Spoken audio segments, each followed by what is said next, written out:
Halo, salam, selamat pagi semuanya anak-anakku. Kembali lagi bertemu dengan Bapak Agus Slamet dalam materi pembelajaran pendidikan agama Kristen dengan tema hari ini adalah gereja yang memperbarui diri. Sebelumnya kita akan berdoa. Tuhan Yesus, kami akan memulai pelajaran hari ini. Kami mau biarlah kami mengerti pelajaran hari ini dan kami boleh belajar dan mempraktekannya. Di dalam nama Tuhan Yesus kami berdoa. Haleluya. Amin.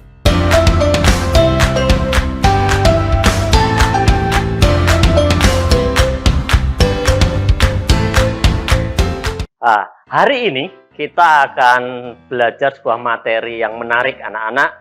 Ya, kita belajar dengan tema gereja yang memperbarui diri.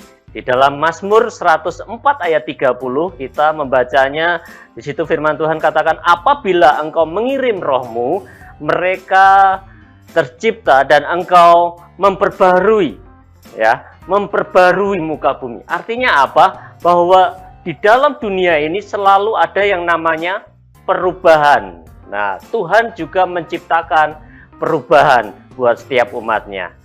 Ya, kita akan mempelajari selanjutnya. Next. Ya, anak-anakku, kita akan belajar tentang gereja yang memperbarui diri ini, tetapi sebelumnya kita akan melihat satu contoh. Ya, Bapak Agus akan memberikan sebuah cerita, ilustrasi. Ini adalah kucing dipiara. Nah, kucing dipiara ini begini ceritanya, setiap malam kepala biara dan para murid-muridnya itu mereka mengadakan yang namanya doa dan sembahyang, ya. Nah, setiap kali mereka berdoa, ada kucing yang berkeliaran yang berusaha mengganggu mereka. Akhirnya mereka berdoanya pun tidak konsentrasi. Dan apa yang dilakukan oleh kepala biara? Dikatakan kepala biara menyuruh para murid-muridnya itu untuk mengikat kucing ini. Nah, setelah itu, pokoknya setiap kali mereka berdoa, mereka mencari kucing itu dan diikat. Ya. Kemudian, beberapa waktu kemudian, sang kepala biara ini meninggal. Tetapi apa yang terjadi? Mereka tetap, para murid-muridnya ini tetap setiap kali berdoa mereka mengikat kucing ini, ya. Bahkan sampai kucingnya meninggal juga, dia mencari kucing baru untuk diikat. Nah, kemudian tradisi ini atau kegiatan ini terus terjadi turun-temurun.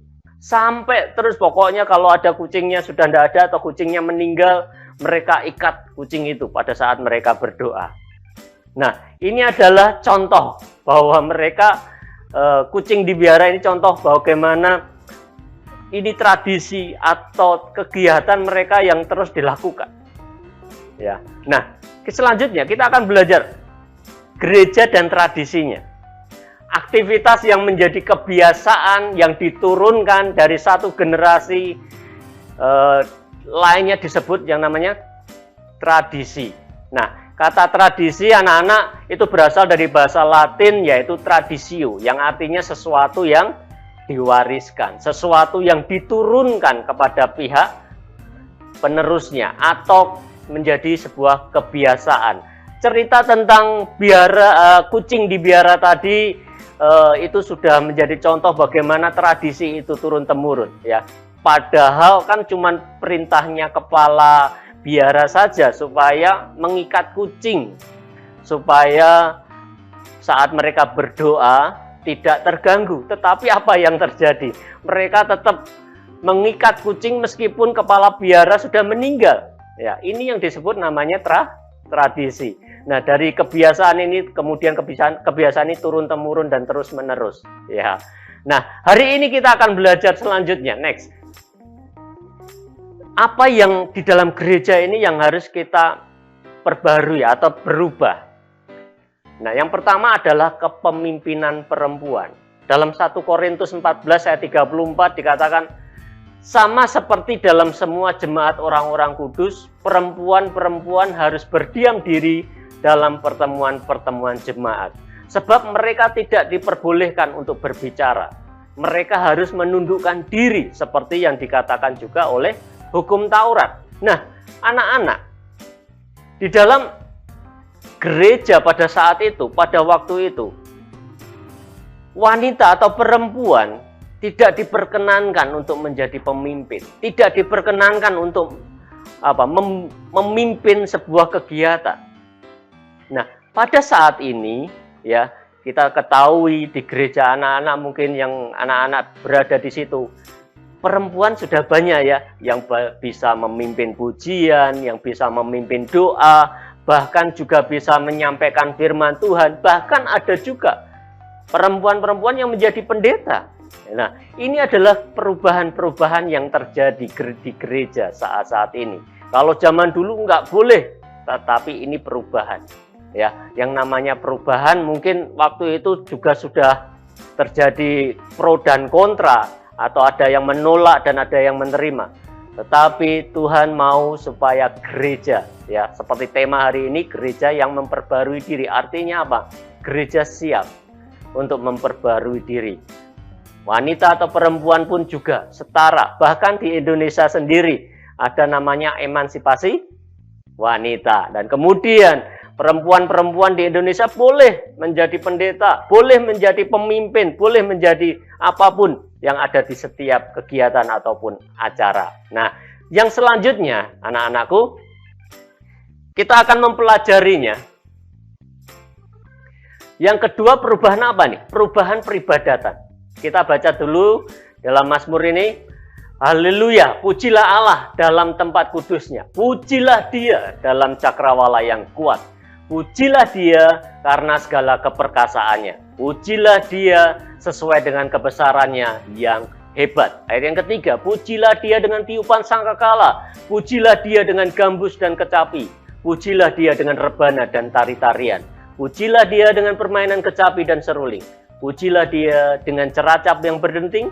Pujilah Dia dengan ceracap yang berdentang. Ayat yang keenam, biarlah segala yang bernafas memuji Tuhan. Haleluya. Nah, yang kedua, perubahan di dalam gereja. Kalau gereja pada saat itu mungkin mereka peribadatannya hanya monoton atau hanya yang biasa-biasa saja.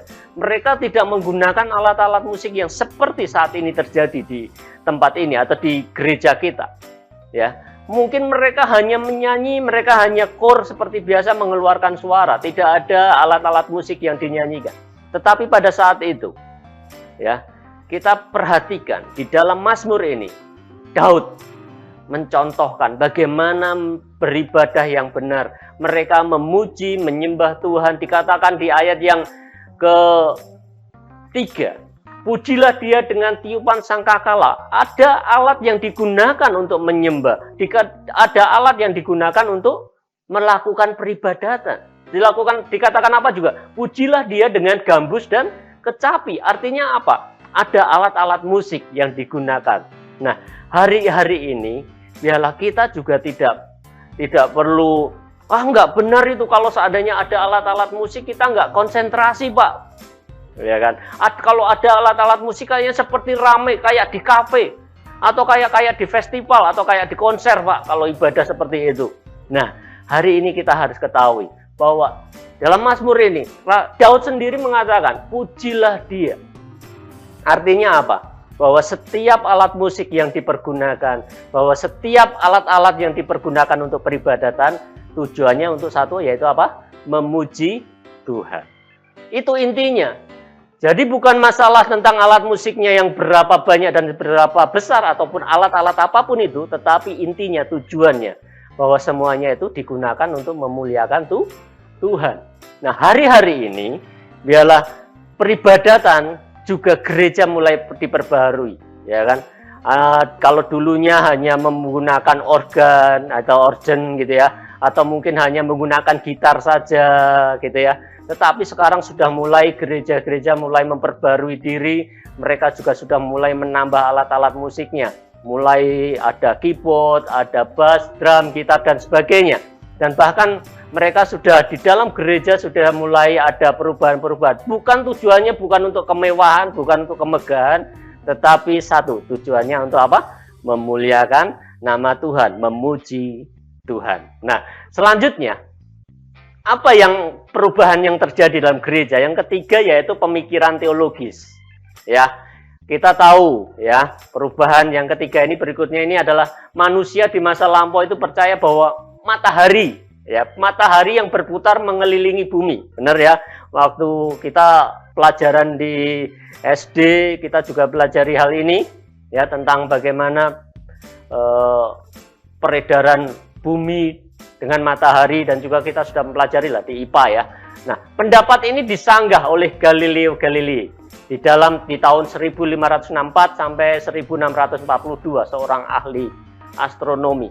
Pada masa itu orang-orang percaya ini matahari loh yang mengitari bumi ini. Nah, matahari yang mengitari kita, bukan kita yang mengitari matahari. Nah, pandangan ini akhirnya dibantah oleh Galileo dan Galilei bahwa sebenarnya bumi ini mengitari matahari. Nah, kan artinya terjadi perubahan juga. Nah, di dalam gereja pun terjadi seperti ini.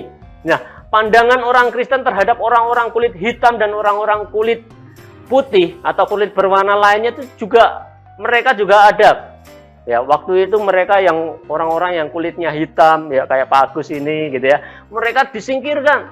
Mereka mungkin bahkan ada sebuah gereja yang mereka mempunyai ruangan khusus. Kalau mereka di gereja, untuk orang kulit hitam ada di sini, untuk orang kulit putih atau kulit lainnya berada di sini. Nah, pada saat zaman itu seperti itu, mereka dipisahkan. Nah, tetapi sekarang gereja harus memperbarui diri. Gereja harus bisa menerima setiap orang. Gereja harus bisa menerima semua golongan, baik itu kulitnya putih, hitam, warna abu-abu dan sebagainya ya. Gereja harus memperbarui diri, menerima semuanya, bahkan juga menerima suku golongan apapun, mereka miskin ataupun kaya. Gereja harus siap dengan hal ini. Nah, anak-anak, 3 hal ini gereja harus siap memperbarui diri. Yang pertama tadi apa? Ya, gereja harus siap dengan perbaharuan tradisi. Dan yang kedua adalah peribadatannya. Yang ketiga adalah pemikiran teologisnya. Dan juga tadi bagaimana Pak Agus juga sampaikan, bagaimana perempuan-perempuan yang ada di Indonesia, jangan malu, jangan takut, harus berani memimpin. Next. Nah, kita akan selanjutnya melihat ada Presiden Amerika Serikat yang namanya John F. Kennedy pernah mengatakan, waktu dan dunia tidak diam saja. Perubahan adalah hukum kehidupan. Dan mereka yang hanya memandang ke belakang atau ke masa kini, pasti akan kehilangan masa depan. Jadi artinya kalau mereka hanya memandang ke belakang, mereka melihat masa lalu, mereka akan kehilangan masa depan mereka. Ini John F. Kennedy, Presiden Amerika Serikat. Jadi setiap orang harus ada yang namanya perubahan. Demikian pula gereja harus memperbarui diri. Dan juga ada contoh dengan mimikri. Ya, anak-anak pernah belajar namanya mimikri, mekanisme perlindungan diri yang dikaruniakan Tuhan kepada jenis-jenis makhluk hidup tertentu, binatang maupun tumbuh-tumbuhan. Adanya perubahan-perubahan. Nah, jadi Tuhan tidak hanya menyuruh atau membuat kita supaya berubah, tetapi juga binatang-binatang pun juga Tuhan suruh berubah gitu ya. Perubahan-perubahan seperti itu. Nah, selanjutnya manusia juga harus berubah. Di antara sekian banyak makhluk hidup, manusialah tampaknya yang paling mampu berubah, ya kan? Manusia dan mengikuti perubahan. Karena itulah manusia mampu bertahan sampai sekarang di dalam perubahan. Nah, next. Nah, kita harus tahu, setiap orang Kristen perlu berusaha melakukan perubahan di dalam kehidupan pribadinya. Nah, anak-anakku, menurut kalian gimana? Perubahan apakah yang perlu yang terjadi di dalam dirimu sendiri saat ini? Saat ini apakah kalian sudah berubah ataupun kalian masih aku jadi anak sekolah ini anak yang asal-asalan, kalau disuruh berangkat ya berangkat, kalau belajar di sekolah ya wis ngikuti saja, kalau suruh nyatet ya nyatet gitu ya. Nah, tidak ada action yang lain.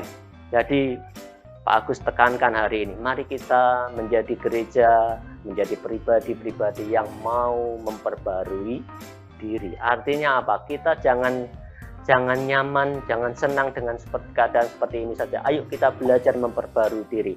Ingat, masa depan kita cerah di hadapan Tuhan, tetapi masa depan kita akan gelap kalau kita hanya melihat masa lalu dan kita tidak berbuat apa-apa saja.